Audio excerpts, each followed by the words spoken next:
সিলেটের বিয়ানীবাজার উপজেলার পালেশ্বর খালের ওপর সেতু না থাকায় বছরের পর বছর দুর্ভোগ পোহাচ্ছে ৩ ইউনিয়নের হাজার হাজার মানুষ। ৩০ বছর ধরে সেতু ও রাস্তা নির্মাণের দাবিতে জনপ্রতিনিধিদের দাঁড়ে দাঁড়ে ঘুরে অনুমোদন পেলেও স্থানীয় একটি চক্রের বাধার কারণে কাজ হচ্ছে না।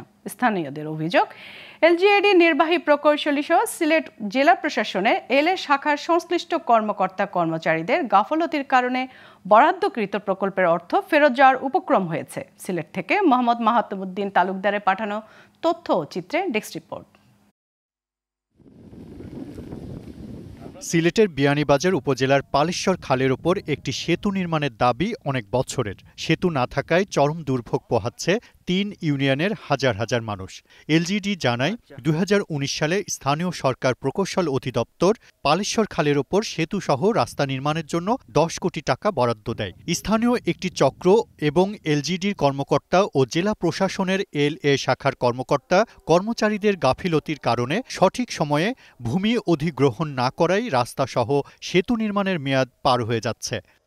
আমরা পার হইতে পারি না, বাচ্চা খাইচা লইয়া লাগে। আমরা রুগী হইলে আমরা নেওয়া বড় কষ্ট হয়, অতএব কোনো রুগী চিকিৎসার বাজে মারা যায়। পালেশ্বর খালের উপরে যে ব্রিজ অনুমোদন করেছে সরকার, প্রায় ১০ কোটির মতন অনুদান দিয়েছে। তারা সামান্য একটু জায়গা ৬০০ জায়গা হয়ে গেলে কি আমরা ব্রিজ হইতে আর কোনো আপত্তি থাকে না। সাইট বুঝিয়ে দিতে বারবার এলজিইডির নির্বাহী প্রকৌশলীকে অনুরোধ করা হলেও সময়মতো বুঝে না পাওয়ায় কাজ করতে পারছেন না বলে জানান ঠিকাদারি প্রতিষ্ঠানের কর্ণধার।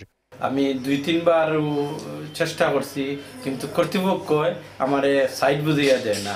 তারা লিখিত দিছি ২ বার, কিন্তু ওরা টেকনিক্যাল অসুবিধা আছে। এলজিইডি নির্বাহী প্রকৌশলী জানান, পালেশ্বর খালের ওপর সেতুর জন্য প্রায় ১০ কোটি টাকা বরাদ্দ দেওয়া হয়েছে, কিন্তু ভূমি অধিগ্রহণে বিলম্ব হওয়ায় ঠিকাদারকে সাইট বুঝিয়ে দেওয়া যাচ্ছে না। দিতে পারি আমি সাথে সাথে লেআউট দিয়েছি, অত্যন্ত জরুরি। উনি ঠিক বলছে, আমরা লেআউট দিতে পারি না, প্রস্তাব দিচ্ছি। সেতু নির্মাণের জন্য এলজিইডি অফিস থেকে জেলা প্রশাসনের কাছে ভূমি চেয়েছে। নির্দিষ্ট সময়ের মধ্যেই ভূমি অধিগ্রহণের কাজ শেষ করা হবে বলে জানান সিলেটের জেলা প্রশাসক। অ্যাপ্রোচের একটা সমস্যা ছিল, এটা নিরসন করছে এলজিইডি। সেই অনুযায়ী আমাদের কাছে ভূমি চাইছে। আমরা এডিসি রেভিনিউ সাহেব গিয়েছিলেন, সরজমিনে দেখে আসছেন, উনি মতামত দিচ্ছেন, এটা অধিগ্রহণ প্রক্রিয়াধীন আছে। শিগগির ভূমি অধিগ্রহণ শেষ করে সেতুটি নির্মাণের দাবি জানিয়েছেন এলাকাবাসী।